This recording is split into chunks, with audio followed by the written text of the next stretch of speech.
Greetings, welcome back to my channel. Family, I have a short story coming to you from Ceddy Nash. Ceddy Nash is a YouTuber who covers hip hop news, he covers courtroom dramas, and he basically gives commentary about these issues.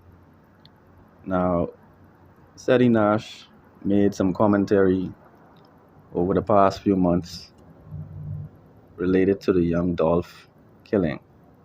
As you all know, our brother young Dolph was shot and killed at Makita's cookie store in Memphis. And since then, certain key figures have emerged as the main suspects.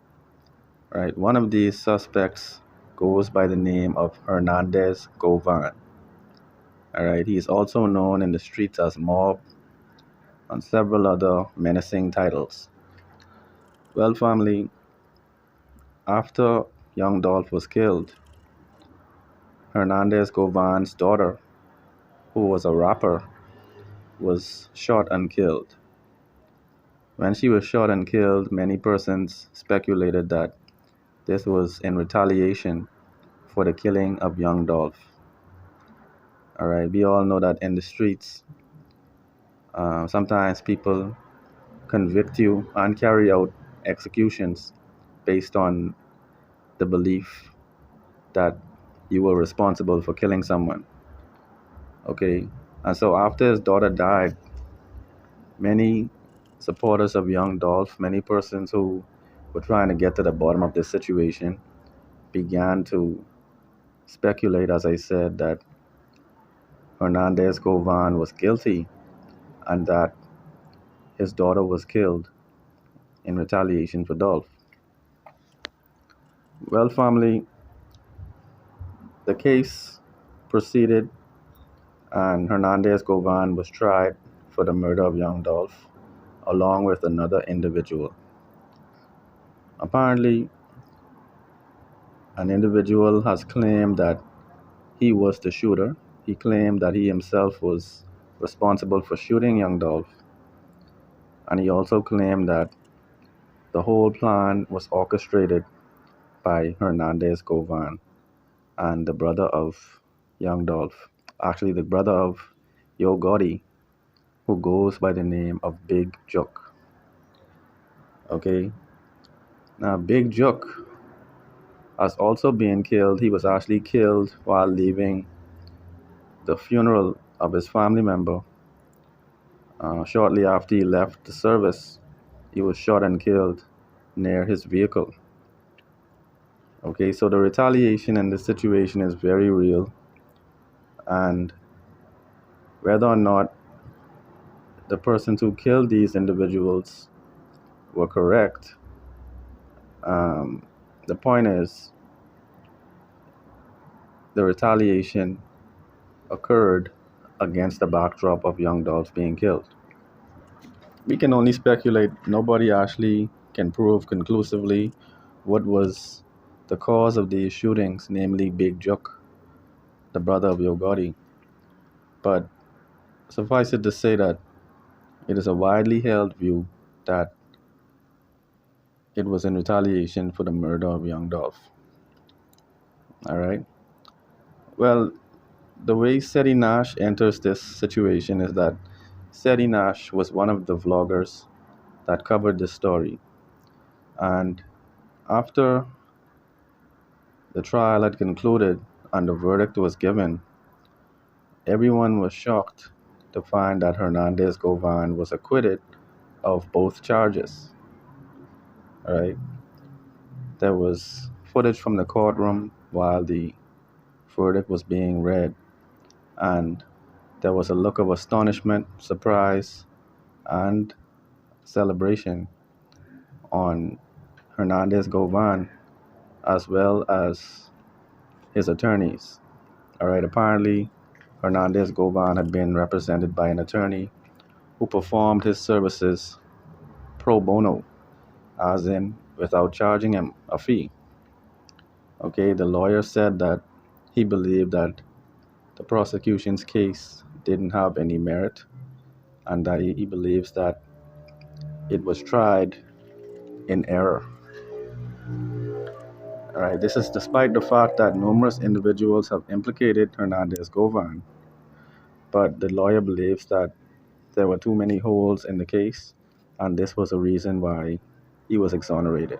Okay, but in any event, Ceddy Nash has become embroiled in a scandal as a result of this, because shortly after Hernandez Govan was acquitted,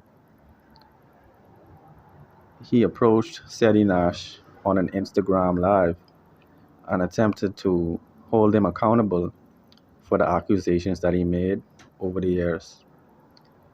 Hernandez Govan also has implied that Poetic Flacco will have to see him at some point. He actually said that he was going to go down to No Jumper, and he's also going to be confronting Poetic Flacco. Right? He didn't call him by his name, but he said the fat guy who made videos at No Jumper about his daughter. All right, but basically, Hernandez Govan pressed Ceddy Nash. I'm going to let you all hear a short snippet of this exchange, and then I'll give my response on the flip side.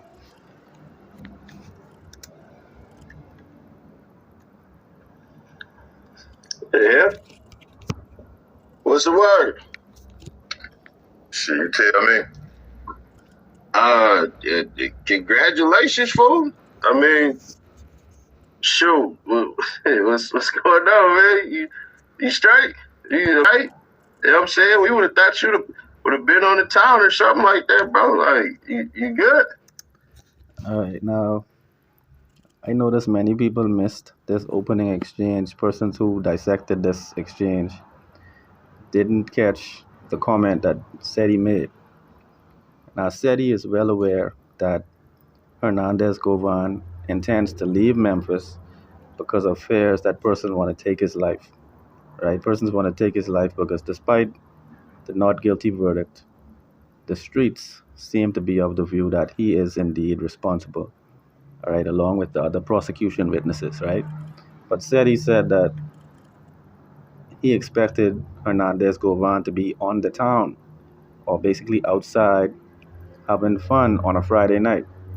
Right? Now we all know he can't go out and really enjoy himself in the public. And so I believe this actually precipitated the negative exchange that they had, because it would appear that he's playing with him by saying he expected him to be on the town, knowing full well that he can't necessarily go on the town. Okay? But I'll let you all hear some more. I'm always good. Okay, it was you kind of, I don't know, man. You straight? You kind of looking at me like kind of funny, bro. Like that. Man, I just don't respect, you know what I'm saying, man. You know how, you was putting the narrative like I had something, like I was really in on that shit. You know what I'm saying? Like, and then you tried to flip it when you get to the emotions and shit. You know what I'm saying? I don't respect that shit, man. You know what I'm saying? Like, it's like, why are you from Memphis from doing some goofy ass shit like that? Like, okay, now let me make a comment on one more thing before I address this point. Ceddy actually thought that this was a fake profile in his live, and he basically wanted to verify that this was a fake profile, and so he added him to the live, basically thinking he was going to like insult some kind of overzealous fan, somebody that was trying to basically troll him, right? But when the actual person showed up on his live, initially he kind of looked like he was awestruck by seeing him, even though he didn't say anything that would indicate he was afraid. But if anybody watched the video, like, Ceddy eyes darting all over the place. Like, he doesn't even want to look at the screen. Like, the person isn't even in the same room with him, but it seems like he didn't want to really like make eye contact with the live, you know. But if you just heard Hernandez Govan make an insinuation that he can basically get him barred from going to Memphis for making the comments that he made, right? And so this was like a tit for tat. Ceddy was playing with him, saying he's supposed to be outside on a Friday night, and now Hernandez Govan is saying that because of the things that Ceddy has said pertaining to the case, he could be barred from Memphis. Okay, but let me just continue on.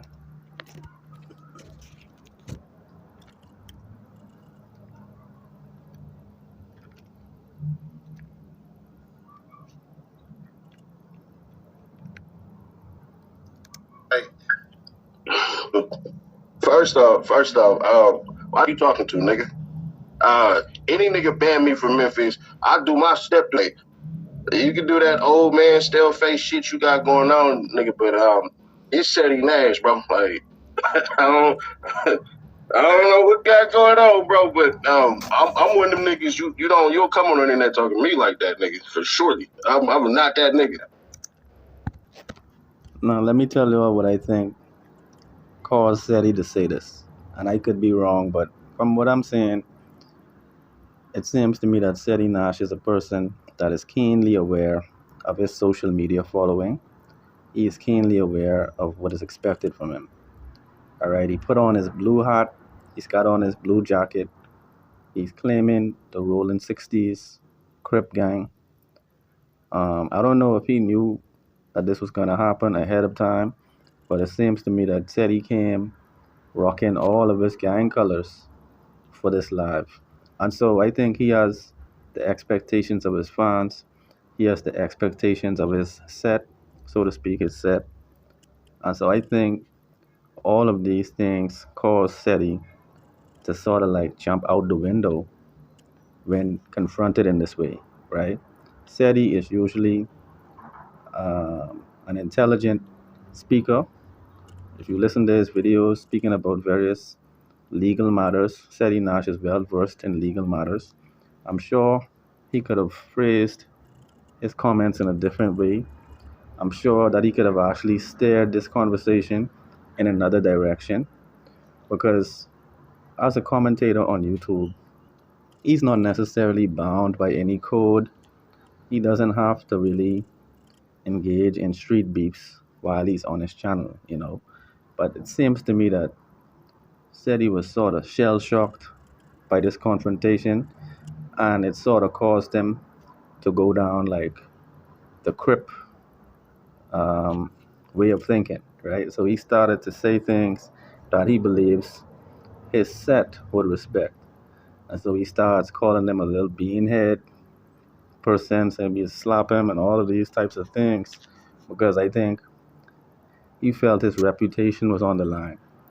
And I want to say in this video to Ceddy Nash, you do not have anything to prove to the masses. The only thing you need to secure on YouTube is your compensation and to expand your network. There is no need for you to have anything to prove because basically a YouTube vlogger is essentially a journalist of sorts. You're a journalist of sorts. You might not be a trained journalist. You might not have studied journalism, but you actually function like a hood journalist or like the journalist for the general public, right? So, in that vein, I think Ceddy Nash should have asked questions. He should have conducted an interview.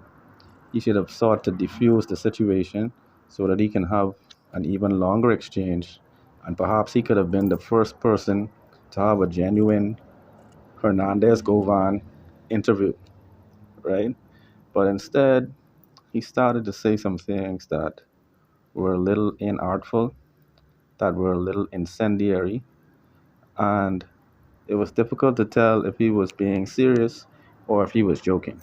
But I'll play a little more so you all can understand what I'm saying. One thing we ain't finna do is argue on Instagram. I look at you as like little kids in high school that used to get beat up and shit, and now you got a voice since the internet has been invented. You know what I'm saying? Like, nigga, we ain't got to do this. Like, I'll be in LA soon. I'll be in Atlanta soon. Nigga, we can meet up and I'll kick the pies out your nigga. We ain't got to do this shit. First off, So he said he'll kick the pies out of Ceddy Nash, you know. But this is where they start to get a little personal. a nigga beat me up, nigga. Definitely, that ain't never happened. So you definitely won't come to LA. For sure, you won't be coming to goddamn LA. Nigga, what? That's one thing you won't do, nigga. My city? You talking like that, bro? Just get ran out of your city for bringing Lil Woody to the 60s. I got ran out of my city? Then you have to pay some niggas out the 60s.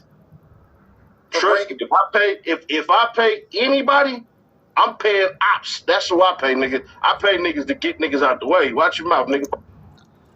First of all, Hernandez Govan has clearly done some homework on Ceddy Nash.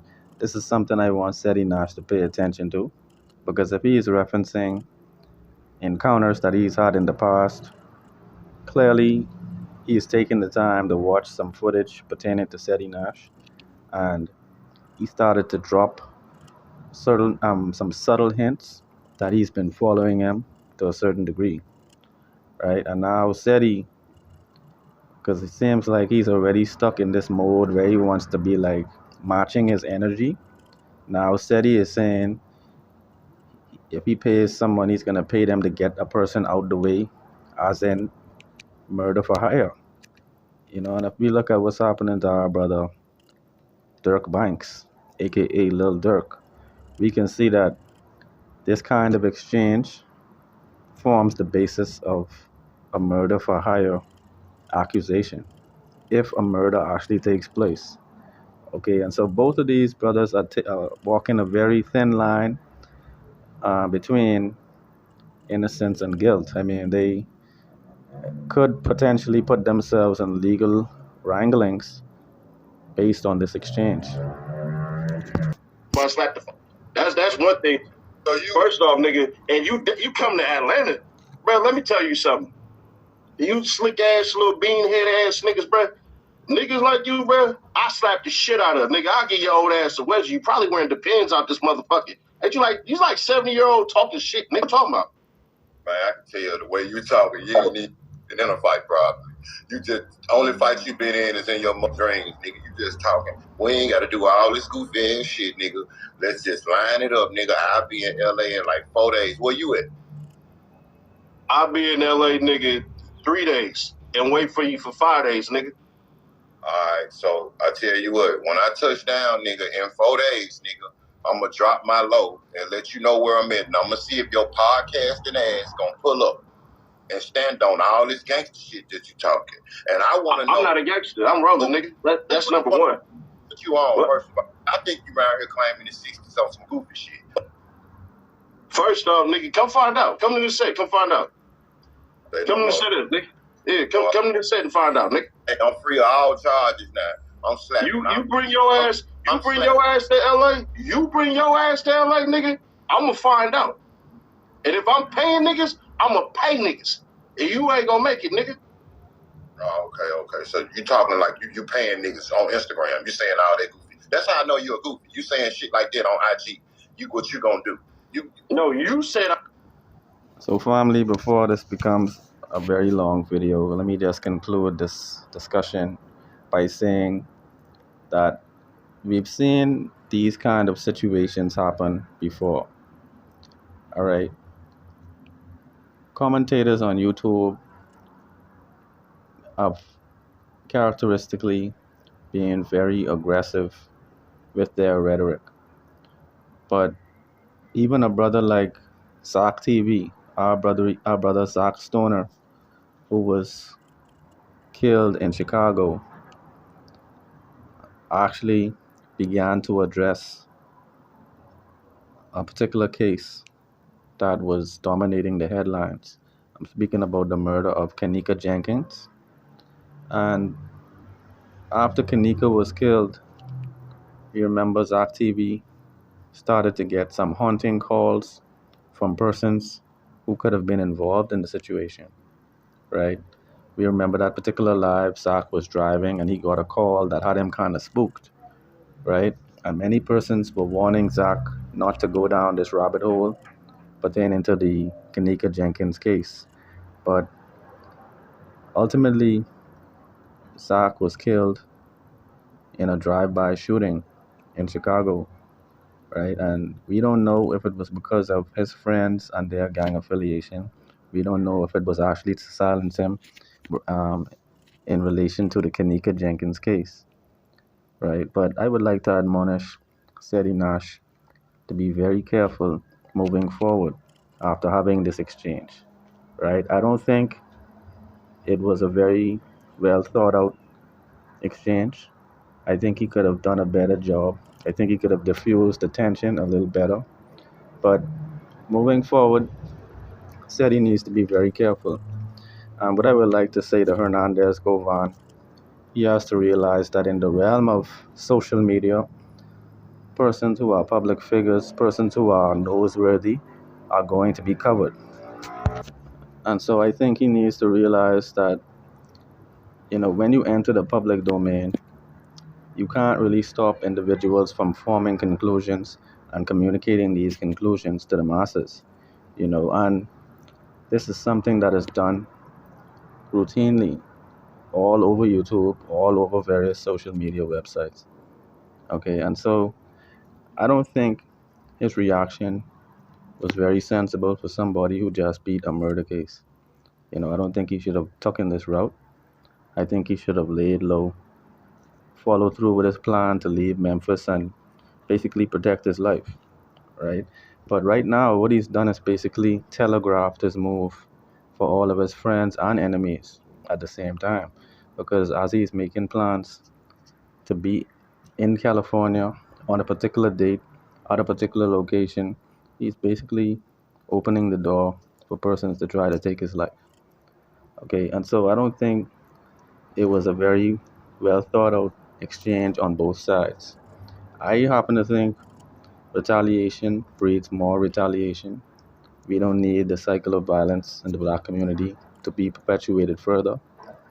And I think cooler heads need to prevail in this case. But family, let me know your thoughts in the comments below. But all these dynamics, one love.